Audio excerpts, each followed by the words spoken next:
Renergen and Henred have developed a solution in trailer refrigeration.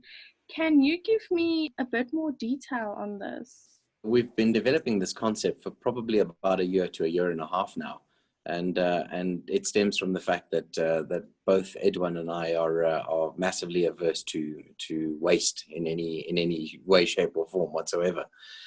And so, in the process of producing LNG, one has to spend a huge amount of electricity cooling it down from gas to liquid phase, and then you've got to turn it back into gaseous phase before you can use it in a truck's engine.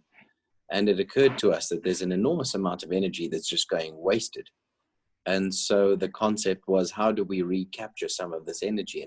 And the most logical conclusion was to use that cold energy to refrigerate food. And that was pretty much how the concept was born. As far as we know, no one else offers a similar solution. I mean, and this makes your target market quite a rather large one. I mean, who would best benefit from using something like this? And maybe just speak to us a little on the rationale behind the creation. I know you briefly mentioned that you hate waste. First and foremost, everyone benefits from this because of the massive reduction in greenhouse gas emissions. And it is a very formidable amount in greenhouse gas emissions, because the solution produces absolutely zero emissions for the cooling portion of the truck. So who are the biggest winners in this, aside from all of us, given the reduction in emissions? There's also a significant cost saving, because you get the cooling completely for free. You're using that gas in any event to power your truck. And so as long as you're filling up and running your truck on gas, a byproduct of this is an enormous amount of cooling energy. And that cooling energy, which you get zero emissions and zero cost, means that the ultimate major beneficiary over here is more than likely going to be the company that is utilizing cold chain logistics. So it's your FMCG stores. And if any one of these big food retailers is really serious about reducing their carbon footprint, this is probably, hand on heart, the only completely zero emission solution. It's way greener than even solar and battery, because the batteries have to be manufactured, and you need to recharge them using coal-fired electricity. So this is truly the only 100% zero emission solution for cold chain logistics.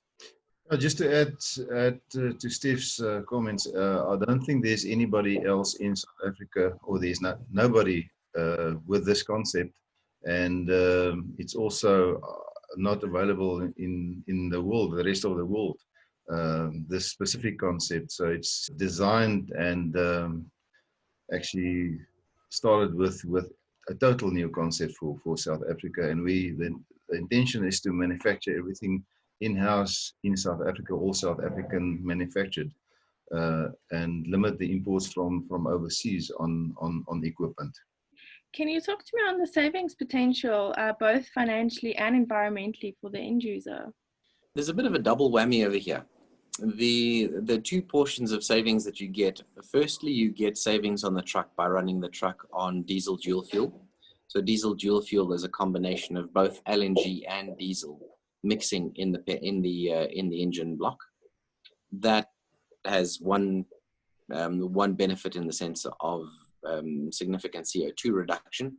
So per truck per annum, that'll probably reduce your CO2 emissions somewhere in the region of about 60 to 70 tons per annum. Then you've got the second component, which, because you're using the LNG, which would have gone into the truck anyway, you're completely cutting out any need for diesel to run the refrigeration component of your trailer. So you're saving another 70 tons approximately of CO2 per annum, but you're also saving somewhere between 200,000 and 300,000 Rand per annum in diesel to keep these cold chain logistics going. So we estimate conservatively that you're saving anywhere from about R1.50 to R2 per kilometer in your logistics cold chain, and you're reducing your CO2 emissions anywhere up to about 120, 130 tons per annum per truck.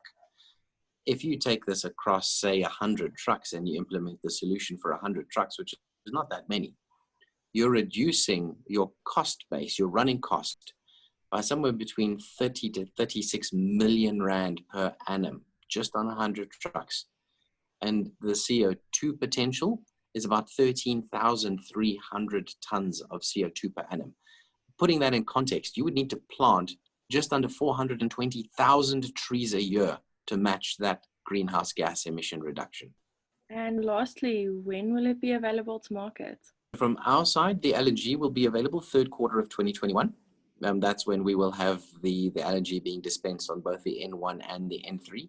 The intention is actually to be ready with the first prototype mid 2021, with all of this done and going into production.